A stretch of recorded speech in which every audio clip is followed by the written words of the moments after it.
আমাদের বাড়িতে আমরা দু রকমের ব্রেকফাস্ট করি, এক তো স্মুদি আর সেকেন্ড হচ্ছে বেগুনি মুড়ি। স্মুদি খেয়ে খেয়ে যখন মুখে চড়া পড়ে যায় তখন বেগুনি মুড়ি।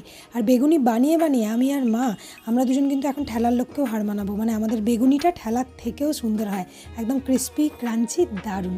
দুপুরবেলা বানিয়েছিলাম পাতলা করে মুসুরির ডাল।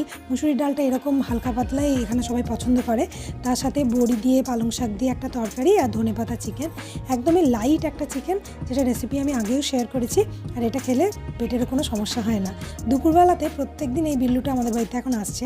আমি জানো তো আমাদের বাড়িতে একটা বিড়াল ছিল, বহুদিন সে বেঁচে ছিল, তারপর মারা গেছে। এখন এই বিড়ালটা নতুন আসছে দুপুরবেলা প্রতিদিন ভাত খেতে। তারপর বিকেলবেলাতে স্কুটিতে করে আমি, চিকু আর রাহুল তিনজন মিলে একটুখানি ঘুরতে গেছিলাম। এদিক ওদিক সেদিক ঘুরে বেড়াই, কোনো কিছু ঠিক নেই। যেদিকে মন চায় সেদিকে ঘুরে বেড়াই বিষ্ণুপুরের মধ্যে, মানে বিষ্ণুপুরের সাইডে সাইডে ওই জঙ্গলের দিকে। তারপরে একটুখানি বসে গল্প করে ফুচকা টুচকা খেয়ে বাড়ি চলে